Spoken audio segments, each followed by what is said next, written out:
Hi, I'm Sherelle Lipscomb, and I'm doing my presentation on John Nash Jr. I've entitled it Genius versus Insanity. His life with biography was based on the movie A Beautiful Mind.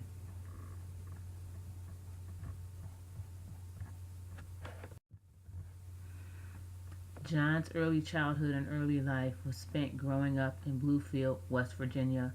He was born on June 13th in 1928. His father was an electrical engineer, and his mother was a school teacher prior to giving birth to him and then his sister 2 years later. He attended local public schools where he enjoyed reading, math, and science. He was a very good student but very socially awkward, very socially inept. Teachers would comment about his social bizarreness and not really fitting in. He had a few friends that he hung around with. He did a lot of studying, a lot of reading books. His parents gave him encyclopedias. His grandmother gave him encyclopedias. And in high school, he read a very complicated theoretic um, math book called Men of Mathematics, which has all kind of theories and prime numbers and very difficult things to decipher for us laymen or for us who aren't very well versed at math. But he was a very good student, but just very socially inept, very socially awkward. Due to his educational attainment, he received a full scholarship for his undergraduate to Carnegie Institute of Technology, which is now currently Carnegie Mellon. He got the George Westinghouse Scholarship. When he went to college, he wasn't sure what he was going to major in. He thought he would be an electrical engineer because he was going to follow in his father's footsteps. Then he thought he would get into chemistry. But because of a lot of his work, the professors in the mathematics department noticed him and spoke to him and encouraged him to go into math, told him he would be able to do a good career, take care of his life and a family in math. So he ended up majoring in math. And 2 years later, he ended up getting a degree in mathematics, actually a bachelor's and a master's, because he did so much work, so many articles, and so much study and research that it just warranted to him to have both degrees at once. And then from there, he went on to a fellowship at Princeton University, where he was studying to obtain his PhD. And what he did study was non cooperative game theory, which is Nash's equilibrium.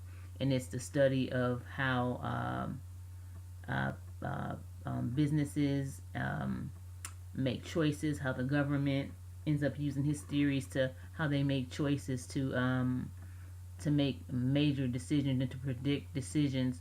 And it's called Nash's equilibrium. I have a video, you can watch it. It's 3 minutes.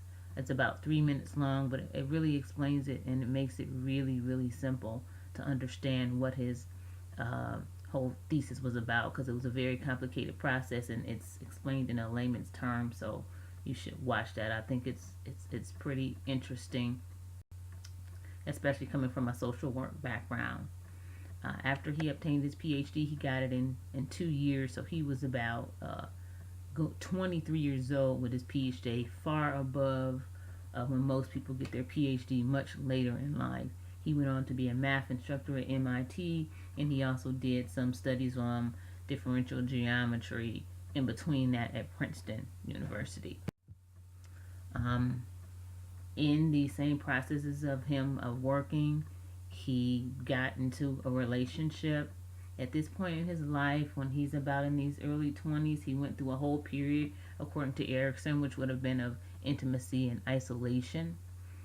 It is discussed in his biography and in other sources that he actually had some homosexual encounters, trying to figure out who he is, his identity, getting close to people in relationships. It said he had a special friend named T, who would come to visit, that his sister discussed in the book, and and how it was just kind of an intermittent relationship for just a little while. Um, but after those relationships, it doesn't really elaborate on that very much. It says that he had a relationship with a woman named Eleanor, and him and her dated um, lot of the research called her a mistress, even though they weren't married at the time. But it's probably because of the time that they were in. That's how they referred to her. And him and her dated, and she got pregnant out of wedlock. They were not married, and she gave birth to a son, his first son, whose name is John David Styler, which is his mom's last name, and he carried his mother's last name. Um, Nash refused to sign the birth certificate, and he refused to marry her. He felt that because of his career and his status, it was okay to sleep with her, and she was now the mother of his child. But he had no intentions of marrying her because she uh, was not the best prospect for him and his career and moving forward, and definitely wasn't intellectually equal to him. It talks about how he would, down her and be negative to her and talk about her and call her names and things of that nature. All right, as we go on, we'll discuss him a few years later. When he's getting married and having his own family, what ended up happening with Eleanor and his first son is that he ended up just totally disassociating himself with them. He was an absent father from the child's life, did not contribute financially to the child's life, and did not even really tell anyone initially that he had that son. So he went on to continue to be a professor, and then he met Alicia Lopez Harrison Delarde. She was a graduate from MIT. She was a physicist. She was originally from El Salvador, so that very much intrigued him, her culture and her differences.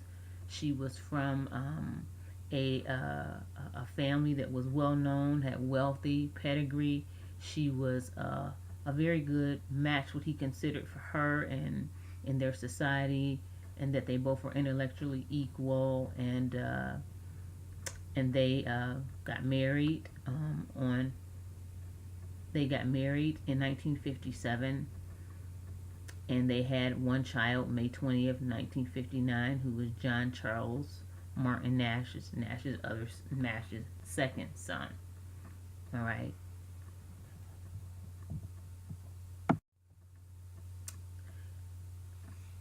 When John Nash's wife was initially pregnant with their son, he became different and started having a change in mental status. He became paranoid and was paranoid about things around him and being watched, and the government and spies and things of that nature. He became more of a recluse, really into being more into solitude and keeping secrets, and this just started a whole pattern of change for him. I mean, if you ask me what I think it may had to do with possibly too that he had had a previous son and he had not dealt with that. So I think some of that came to play into it also. But he started having a change in mental status. I mean, Mr. Nash's character was that he was a thought very highly of himself. He thought he was superior. He knew he was smart, and he always was about competing to be better than other people and wanting to prove that he was this and that. He wanted to be selected for different journals, different papers, different awards, and when those things did not come together for him, he got really down and felt like he wasn't worthy. So whether it was his background coming from Appalachia and didn't have the pedigree of most of the students that he went to school with, the initial throwing a child away, now facing that he has another son and that he must deal with him appropriately. So there's a combination of things going on with him, and he began to have change in mental status and like a semi breakdown. What happened is he began to not be able to function at work properly, wasn't showing up for class, wasn't teaching class appropriately, wasn't prepared for class, wasn't taking care of himself, and just having all kind of weird and odd behavior. So his wife had him, she had him committed, and when he was committed, it was found out that he was diagnosed with schizophrenia. And what schizophrenia is a severe mental health brain disorder where people interpret their reality not like the norm.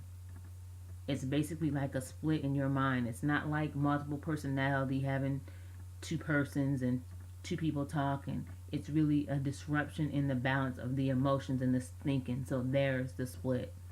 In schizophrenia, they experience hallucinations, delusions, irrational thinking. They may have suicidal tendencies and suicidal thought. They may do like regimented behaviors over and over again, erratic speech patterns, and all kind of symptoms depending on what type of schizophrenia you have or is diagnosed with. Men are usually diagnosed with schizophrenia in their mid 20s, early to mid 20s, and women typically begin in their later 20s.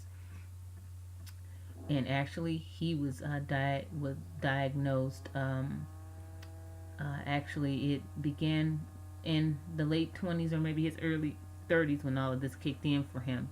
So the treatment for schizophrenia is usually medication, antipsychotics, Haldol, Risperdal, Invega, newer medications. There's a gamut of antipsychotics, traditionals, and even newer medications that are out now that are taken, Geodine.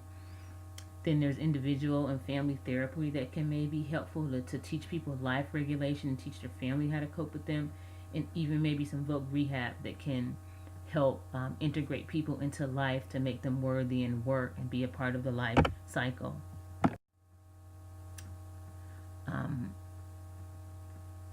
Like I said, John Nash had many inpatient psychiatric admissions. His first admission, his wife committed him against his will, and at that time he was given insulin shock therapy. And back in the 60s, insulin shock therapy is what was in and what was done for these type of situations. There's a video on insulin shock therapy from the movie A Beautiful Mind, and it's very, very inhumane from what they did back then. What they would do is they would shoot you up with insulin,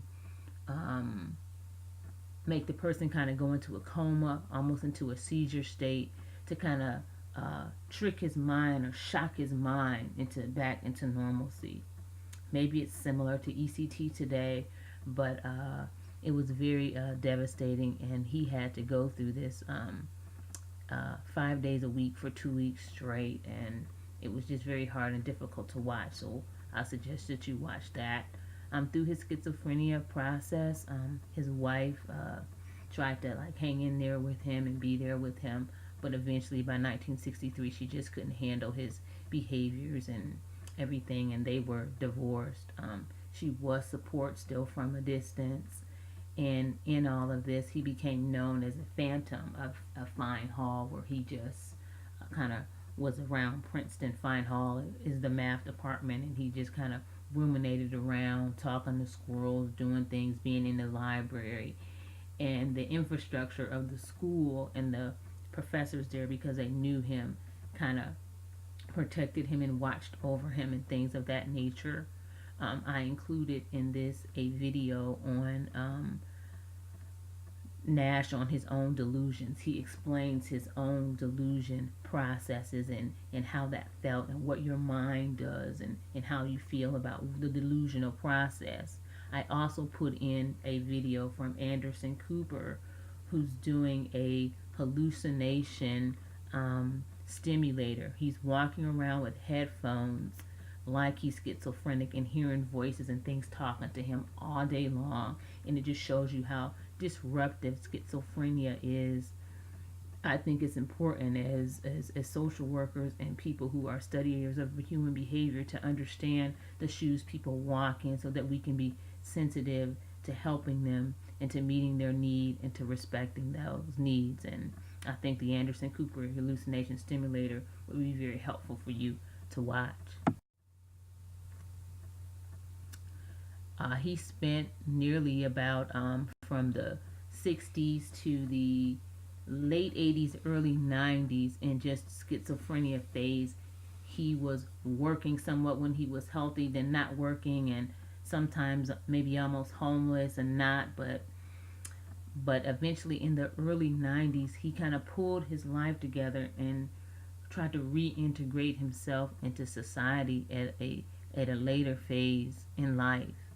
Um, what John Nash says is that he willed away the hallucinations, that he had to make a conscious choice to ignore them and to rationalize and know that they were not real. So as he got older and was in a later phase of lifehood, he was able to come back and make some semblance with who he was, and regain himself. Through this process, his wife had moved him into the house, and they weren't married then, but supported him, her and the son, to watch over him and to make sure that he was okay. And eventually, him and Alicia remarried in 2001 after a long hiatus of being divorced since 1963. But true love does conquer all, as is seen in their relationship and what they've been through and what he's been through. He's had numerous awards, starting with the John von Neumann Award in 78 and 99, the Leroy Steele Award for the American Mathematics Society. In 94, he actually won the Nobel Prize in Economics Science for his work on game theory and his Nash equilibrium, because it helped just pave the way for other scientists in mathematics and what they've done. And it really helped two other scientists along with him with the work that they were doing. They were worried about him at the award ceremony. Was he going to be okay? Was he going to hallucinate? What was going to happen? And I have a YouTube video here, him accepting the award, and he was just as elegant and as gracious as he was. And in the movie, they actually show like the hallucination characters being at the ceremony and him choosing to ignore him. In comparison to movie to reality, I really think the movie had a lot of creative license, very good, but very creative license. But the book and the other studies give a definitely more accurate depiction of what he went through in his life.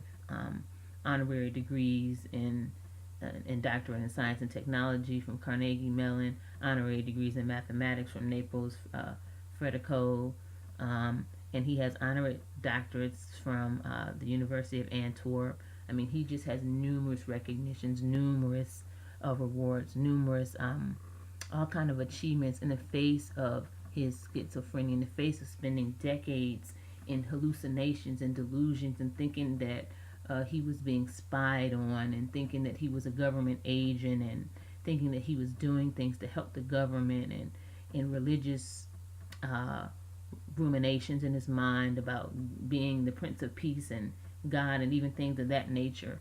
To watch him just come through the whole life cycle and rejuvenate and bring his life back to a healthy place is a beautiful thing, which to me does make him have a beautiful mind. Currently today in the life cycle, Nash is in the late adulthood. He's 86 years old. He's still cognitively engaged. He's still doing research at Princeton. He still holds office hour. He's not teaching any classes. He does speaking engagements every now and then. If you look online and things, some people say he's still crazy, as he's done, they call him crazy, that he's done lectures with his back to people and things of that nature. He always was very, very awkward and socially and things of that nature. But what has really helped Nash to build his life back up is just his professional contributions really have helped bring him back around. That his identity and like lots of men, their identity are in their work, but just his whole personality, because he had such a big ego about himself. His professional contributions mean a lot. His recovery from schizophrenia, major. Being able to rationalize this process, even though he's probably still walking through the process today. Schizophrenics usually struggle for the majority of their life, even if they have high functioning levels of normalcy. And he has a lot of family stability with his wife and his son and his whole infrastructure of Princeton and the in the mathematics department, and that whole educational infrastructure that has taken care of him because of his genius. And and then just according to an article by Smith or Osborne, just commenting on this life cycle according to Erickson, that acceptance of life as meaningful, coherent, with the perspective of doing the best with identified life circumstances. And I just think that's really what has gone on with Mr. Nash, is that that as he's come full circle, he's understanding what's really meaningful in life. He's having a more coherent perspective, and not just that it's just about him and his ego and what he can do, and that he can make his life circumstances better, and he's definitely worked hard to do that. There's a cultural ram here for him, and his cultural diversity is here. Um, he was always a legal citizen of the USA. He has no criminal history. Of course, he's been in the community 86 years, and 30 of that was in psychosis and delusions and hallucinations and erratic behavior. He only speaks English. In terms of his values and structure and power. He married a wife who he felt was his equal. He ignored his first child and that mother because he didn't feel they were suitable for his lifetime at that time. His struggle and battle with schizophrenia affected him, and then he remarried his wife in 2007. When asking about his values and education and work, career success and attainment, it was very important and high on his list. Educational attainment and educational theories and journaling and things of that nature. The Nobel Prize, the ultimate achievement that he was given, and then that he's still working currently at Princeton in research and available for consultation. In terms of his oppression and discrimination, he's a Caucasian male. He was oppressed and discriminated against because of his mental illness. On campus, he was made fun of by students. Other professionals shunned him or didn't want to have anything to do with him. They felt like he was a waste of time.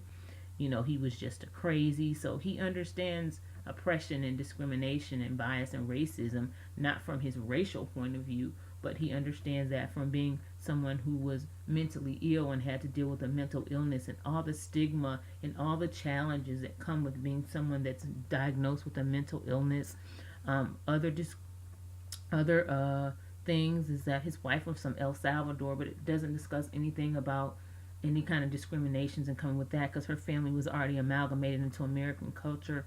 And another bias was that he was just a part of the educational elite, and I believe because though he had schizophrenia, the fact that he was a part of the educational elite was a protective infrastructure for his life that kept him going. Where if it was somebody else who didn't have as much money, means, or maybe another racial minority, they wouldn't have the same chance as him. Also, with cultural beliefs, he grew up in the Episcopal Church. He was also married there to please his bride. But from what I've read in other contexts, he was an atheist. He did not believe in God. He did not believe in organized religion. And I'm not sure if that's still current today, but from everything I've read up to him, it is. The impact of trauma and crisis on his life.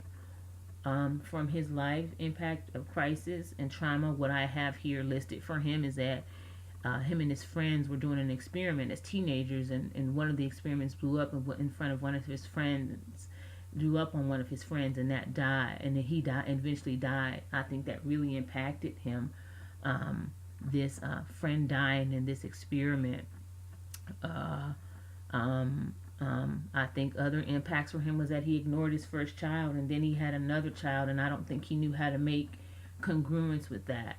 In any way or form. The impact of the death of his father, when his father died, it took him really hard, and that affected him a lot. So I think that affected him a lot. Other crisis events that are identified for him would be work stress and work pressure, and the high demand competitiveness of being in the academic department of mathematics and Princeton and MIT and places like that, and the need to succeed and the need to compete and the need to be better. And when he already had a super big ego and liking himself and thought he was sometimes better or smarter than others, I think that impacted him.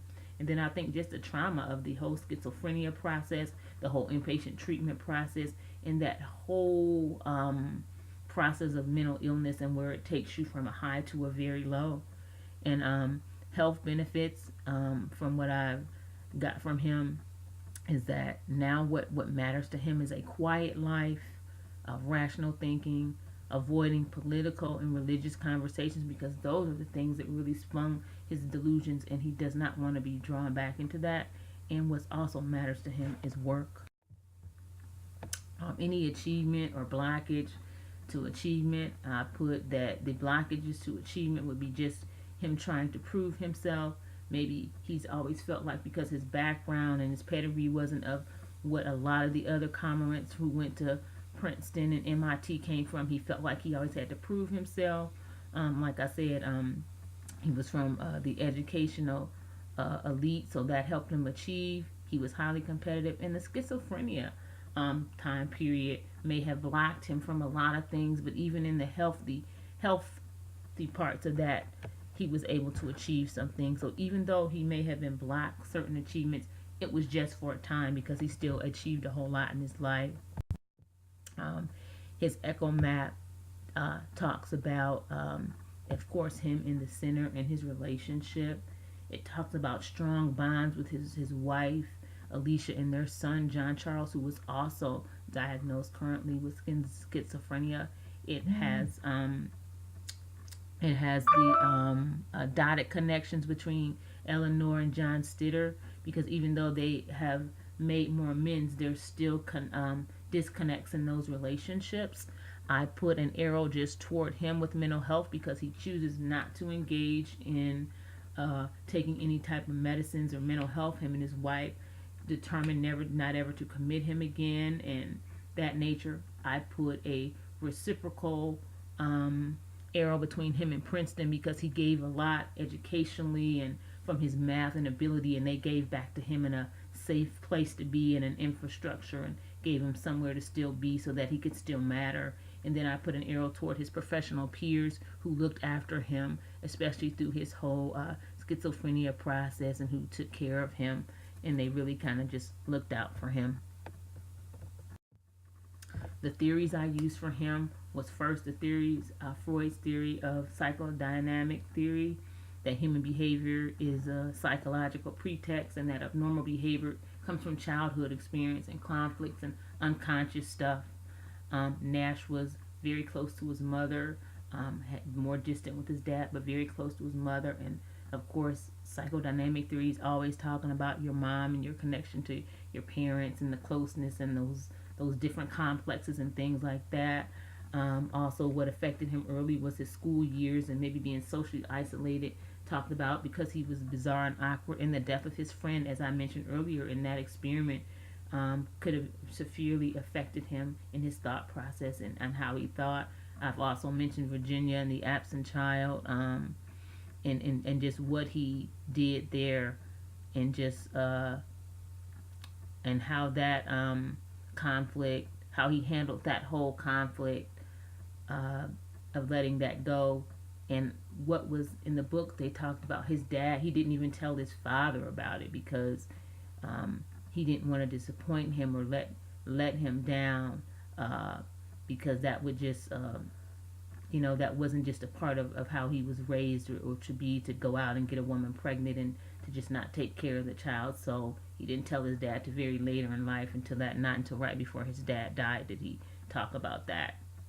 And then I just talked about him from the psychodynamic theory of just being a narcissist, just being about himself and for himself, that he was superior, he was better than other people, success at any cost, even at the cost of relationships and different things of that nature. So I just think the psychodynamic theory of the things that happened in his childhood and the narcissism perspective really makes a difference for him. I put here per Fognan and Target that narcissists are forgetful of names, are prejudiced and inconsiderate. And this was Nash in his early years with an inflated view of himself.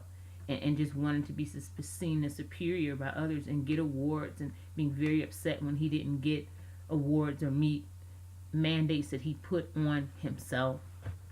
I also use the social interaction theory, and according to Ashford and LaCroix, self-worth and belonging through performance of social roles is what this is about. And I just talked about his role as a mathematician, that his self-worth and belonging through performance of social roles. So his roles as a mathematician in that whole social interaction at the prestigious colleges and with those type of faculty and things of that nature, his whole social interactions with that and being a part of that, just gave so much boost to his self-worth and his belonging and where he fit.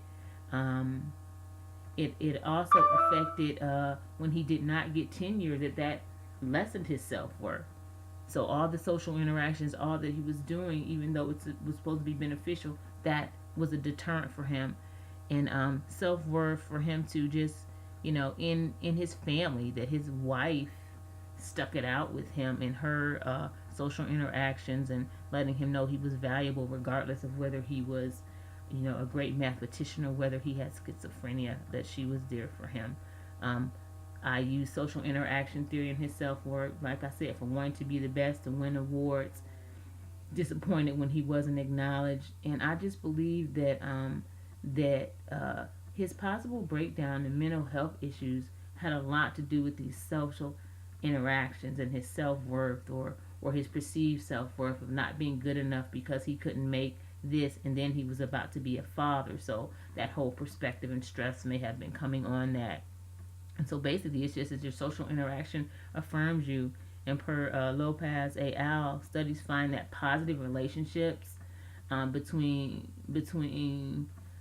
positive relationships between but positive relationships give the ability to manage emotions, and the quality of social actors support emotional intelligence. So according to Nash, just him having more positive relationships would help him manage his emotions better, and just help his intelligence, even though he had emotional intelligence, quote unquote. Uh, um, in academia, he needed emotional intelligence on how to navigate people and situations and things of that nature. I also use social exchange theory for him, because social exchange is an exchange of resources or rewards that are between individual or groups, and this is rooted in an economic theory that individuals interact for profit or have an expectation through it. So throughout life, behaviors elicit a response. So I believe that John Nash believed that if he wrote the best theses, if he wrote the best journal articles, if he did the best studies and all kind of stuff, that the environment was going to give him rewards back. It did in certain instances, but not in all the ways that he wanted at certain times, like when he didn't get tenure, when he wasn't chosen for particular advancements or particular awards. And so he was looking for a response from his environment. And per Carpranza and Mitchell, social exchange theory is a significant concept for understanding workplace behavior. And so that's why I use this for him, because his whole life was tied up in who he was at work, his success at work, him getting all these different kind of awards and accolades. And they also go on to say that relationships over time develop into trustful, loyal, mutual commitments. And that did happen with him at work, that he did develop some trusting mutual relationships, especially with some of his peers who were elevated at the university. So during his time of schizophrenia, they were able to be there to help him and to help him allow him to be around the campus and to watch over him. And with that, his whole equilibrium theory, for me, Nash's equilibrium PhD he wrote, and the whole premises and the papers in the game theory contributed to Princeton and to the world. But what Princeton did for him was give him real equilibrium while he was going through his hard times, that allowed him to be there and be in an environment which was safe for him. And the final thing I'll talk about in the theories with him is just resiliencies, and I'll pull in the whole strengths and what was a strength for him. According to Luther et al., that resiliency is a dynamic process encompassing positive adaptation within the context of significant um, adversity. In other words, it's just the ability to bounce back. Is no matter what happened or what you've been through, to be able to come back and to reintegrate into life and society. And that's what he was able to do with schizophrenia. Schizophrenia took him down very, very to low points and low places and non-functioning places at times. But he was able to, without medication, without going back into hospitalization, learning to train his mind to be resilient and to fight the hallucinations. And he did this with family support. He did this with the computer infrastructure and the protected environment he was in. And it also helped that he was from a different social class and status. If he was a poor man with schizophrenia, it would have been totally different. But he had means and he had access, even in his low points. And he had a determinedness and a willingness to want to be better and want to change. There's 6 domains over here to bandaras.org.uk. They break down, because there's the 6 domains of resilience over here. How he had a secure base, so he had a social, he had a support system. He had education, which really makes a difference when you're trying to be resilient and bounce back. He had friendships with people at Princeton who looked out and take care of him. He had skills, he had talents, he has interest. He had social competencies that could help him manipulate and navigate the world. And then he had some positive values. You can have positive values and still, he may not have had a faith or been an atheist, but he had positive values.